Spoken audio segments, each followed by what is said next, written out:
The outcome measures and budget presentation will cover how to complete the Specialty Crop Block Grant Program outcome measures template and budget templates, which must be completed as part of the concept proposal application. The outcome measures have been developed by the U.S. Department of Agriculture, Agricultural Marketing Services, as well as the Office of Management and Budget to standardize performance indicators that apply to the Specialty Crop Block Grant Program. The reasoning for standardized performance indicators is to compile data across all states, making it easier to see the effect that the program has on the specialty crop industry. The data that is compiled strengthens the need for continued SCBGP funding. Note that because these performance indicators were developed to provide a standardized measure of program results, outcome measures and associated indicators and sub-indicators may not be altered, amended, or replaced. When completing the outcome measures supplement, applicants should only enter the information being requested and provide responses in the format described. Changes of any type, even to make a clarification, should not be made to the text of the outcome measures. Outcome measures are how the success of the projects will be assessed and therefore are the primary goal of the SCBGP. When applicants select an outcome measure, they should keep in mind that these are the indicators of what the project will achieve within the grant duration. The result of all outcome measures is the enhanced competitiveness of specialty crops. Every outcome measure has indicators, and in some cases sub-indicators. These indicators will be the evidence that shows the project has increased the competitiveness of the specialty crop industry. The outcome measures outline specific performance data that will need to be collected and reported on during the grant duration. Reporting on the selected outcome measures is one of the ways the project will demonstrate its success. A link to the outcome measures supplement can be found in the RFCP. There are a total of 7 outcome measures, which we have listed here.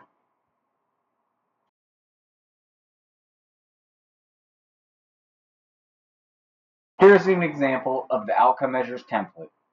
Please note that this does not include all of the available outcome measures. To help in selecting an appropriate outcome measure for your project, CDFA provides an outcome measures supplement that lists the outcome measures, indicators, and sub-indicators, along with some additional explanation. When preparing a concept proposal, please select at least one outcome measure and an associated indicator and sub-indicator if applicable. A copy of the supplement is available in the Handouts tab on GoToWebinar. To learn more about each outcome measure, please review the Outcome Measures Supplement located in the RFCP. There are a few key points for applicants to keep in mind when selecting outcome measures for their project. The number of outcomes or indicators selected is not a factor in the overall scoring of the proposal. Selecting more outcome measures does not mean that your project will be viewed more favorably. Only applicable outcomes and indicators should be selected. Projects that are awarded grant funds are required to report on all outcomes and indicators selected, so applicants should only identify the outcomes their organization will have the capability to monitor and report on. All numerical estimates provided should be reasonable. It is preferable that you not extrapolate data. We understand that the values indicated for selected outcome measures in the concept proposal phase are simply a projection. However, it is important for applicants to provide an estimate that is realistic. Every outcome measure, indicator, and sub-indicator selected must be achievable within the grant duration, which is 2 years and 8 months. It is important that all marketing and promotion projects, as well as all proposals submitted to the Grown in California funding category, must identify one or more sub-indicators A, B, or C from Outcome 1, Indicator 1.5, which is increasing consumption and consumer purchasing of specialty crops. All marketing and/or promotion projects that focus efforts to advertise, sell, promote, market and generate publicity, attract new customers, or raise customer awareness for specialty crops or a specialty crop venue must select Outcome Measure 1, Indicator 1.5, regardless of the funding category that the proposal is submitted to. For Outcome Measure 1, Indicator 1.5, the specific sub-indicator selected must be expressed as either a dollar value, percentage change, or a combination of volume and average price as a result of the marketing and/or promotion activities. Only one sub-indicator needs to be selected. It is necessary to measure actual sales figures resulting from marketing efforts against an established baseline as evidence of an increase in sales. Please briefly describe how this baseline will be determined in the description of data collection methods. For projects that don't already have a baseline of sales in dollars, one of the project objectives must be to determine a baseline during the grant duration. Here's some additional information regarding the definitions of terms that are commonly used. The difference between jobs and careers is that jobs are the net gain of paid employment, whereas new businesses created or adopted can indicate new careers. The beginning farmer is an individual or entity that has not operated a farm or ranch for more than 10 years and substantially participates in the operation. An underserved farmer is a group whose members have been subject to discrimination on the basis of race, color, national origin, age, disability, and where applicable, sex, marital status, familial status, parental status, religion, sexual orientation, genetic information, political beliefs, reprisal, or because all or part of an individual's income is derived from any public assistance. For each outcome measure and indicator selected, a description is required of the data collection methods that will be used to report on the progress of the outcome measure. This is where the applicant will provide details about the activities that the project will conduct to collect data, measure, and track the progress toward achieving the selected indicator and/or sub-indicator. This section should not include information regarding how work plan objectives or other aspects of the project will be measured or monitored that are not related to the outcome measures. Information regarding research methods for project activities or work plan objectives should not be included as well. The data collection box in the outcome measures supplement should describe the plan for collecting data and monitoring the selected outcome measures only. Should a grant be awarded, recipients will be required to report on their selected outcome measures separately from their work plan objectives. In addition, each outcome measure should have a complete response for the selected data collection methods. Applicants should not include comments that refer to other sections of the proposal, for example, as described in a prior outcome measure or as described in the work plan. Here's an example of a completed outcome measures form. Outcome measure 1, indicator 1.5, sub-indicator A has been selected. Also note that the whole numbers have been entered and a description was provided for data collection methods. Please ensure that the content provided in the description box is appropriate, necessary, and responsive to the intended purpose of the project. In the section that states enter number, please only provide a whole number.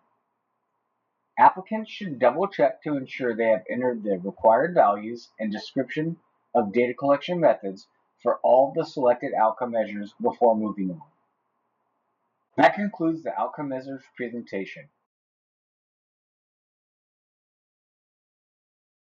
This presentation will cover the budget template that applicants will submit with their concept proposal.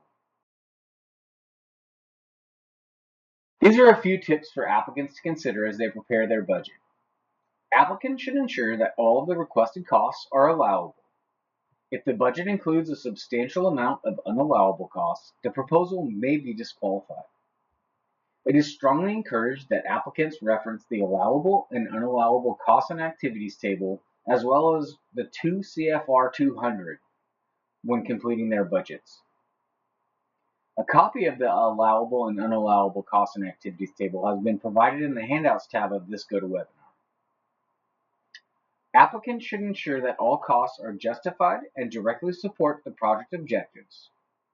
Reviewers will want to know why this item is being requested and how it relates to the project activities. In the concept proposal phase, a basic description of costs is adequate. Check that cost estimates are reasonable and realistic.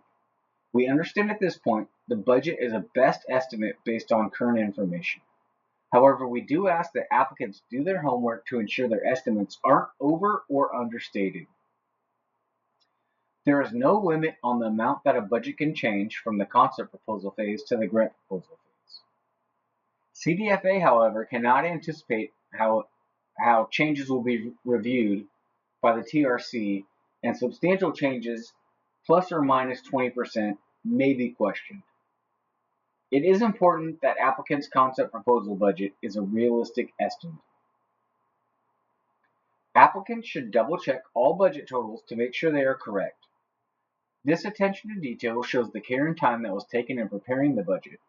Also, please start your applications early and don't wait until the day applications are due to start your budget. There are a number of resources and links available on the SCBGP website to help applicants as they are completing their proposal. They are also included in the Handouts tab of this meeting. What is the difference between direct and indirect costs? Direct costs can be identified specifically with a particular award, project, or activity, or directly assigned to an award, project, or activity relatively easily with a high degree of accuracy. Indirect costs, also known as facilities and administrative costs, are incurred for common or joint objectives and cannot be easily identified specifically with a particular award, project, or activity. These typically include costs associated with running the organization as a whole, such as administrative staff salaries, rent, utilities, and office supplies. All costs listed in categories A through G should be direct costs. Indirect costs should only be listed in category H. This is what the budget template looks like. This is a PDF that will need to be downloaded and fast, completed, and then uploaded in the Attachments tab. An example is available in Appendix B of the RFCP. On this page, the applicant will enter the total amount of SCBGP funds being requested for each budget category, rounded to the nearest whole dollar. For each budget category, where costs will be requested, enter the amount of funding needed as well as a brief description of what those costs or activities will be. A description is required for each budget category in which funds are requested, except for category H, which is indirect costs. We will go over each budget category, but for instructions on what information to provide in the description, please reference pages 19 to 21 of the RFCP. On page 19 of the RFCP, there's a link to the General Services Administration, or GSA website, where you will find relevant per diem and lodging rates for travel. Locality pay rates needed to determine appropriate pay for contractors will be listed on the website of the Office of Personnel Management. A completed sample budget is available on page 31 of the RFCP. Please note that this is just an example provided to illustrate what a completed budget might look like. The first category is category A, salary and wages. This is where the applicant will list the total estimated cost of salary and wages for time spent working on the project by employees of the applicant organization. In the description box, please list the title of each employee as well as the amount of time they will spend working on each project. For hourly employees, applicants just need to report the number of hours worked. For salaried employees, applicants should use a percentage full-time equivalent. Please note that a year-by-year breakdown is not required, only the total amount requested for each. Salary and hourly requests should follow the U.S. General Schedule pay scale for the locality in which the employee will be working. Additional justification is required for employees or contractors whose salaries will exceed the GS-15 Step 10 rate of pay. Category B is fringe benefits. Fringe benefits include benefits like paid leave, health insurance, pensions, and unemployment, and is calculated as a percentage of an employee's salary. In the amount requested box, applicants should list the total estimated fringe benefits cost for employees of the organization, determined in accordance with the applicant's established fringe benefits policy. In the description box, please provide the approximate fringe benefit rate and the types of benefits included. Category C is travel. Under amount requested, please list the total estimated cost for all individuals except contractual personnel. When preparing your travel cost estimate, please use the per diem amounts required by the U.S. General Services Administration, or GSA. These rates vary by location, so please use the GSA website to determine appropriate rates. A link to the GSA website has been included on page 24 of the RSCP. Although the budget is only an estimate at this stage, please use the GSA per diem rates to ensure costs are not excessively high. Please note that per diem rates for the first and last days of travel are not the same as full travel days. In the description box, describe the travel that will be needed to accomplish the project objectives. Category D is special purpose equipment. This is where applicants will list the cost to purchase any special purpose equipment needed for their project. To be considered special purpose equipment, an item must cost $10,000 per unit or more and be used only for research, scientific, or other technical activities. This includes items like specialized microscopes, spectrometers, and other lab equipment. In the description box, please list the name of the item to be purchased and how it will support the goals of the project. It is important to clarify that purchasing general purpose equipment is not allowable under the SCBGP. This means that applicants cannot purchase non-scientific items that cost more than $10,000 with SCBGP funds.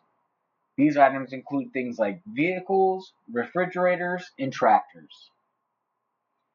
Costs to rent general purpose equipment may be allowable, but those costs would need to be calculated in Category G Other. Category E is supplies. Enter the total estimated cost for supplies in the amount requested box. Supplies refer to items that cost less than $10,000 per unit and are used exclusively for the objectives of the project. It is important that you do not include indirect costs in this category. Some examples of indirect costs include general use office supplies or facilities costs. In the description box, please list the types of supplies the project anticipates purchasing. Category F is for the project's estimated contractual costs. For the purposes of the SCBGP, any organization other than the applicant that will work on the project and receive grant funds is considered a contractor. For the amount requested, please list the total estimated cost of any work to be performed by organizations other than the applicant. Typical costs under contractual include consultants or project cooperators from other organizations. This amount should include all of the budget costs associated with each contractor, including salary, travel, supplies, etc. In the description box, list the names of the contractors, if known, and the types of services they will provide in support of project goals. Note that the Office of Management and Budget has developed guidelines for determining appropriate rates for contractors. A link to this information can be found on page 2 of the Allowable and Unallowable Costs and Activities PDF.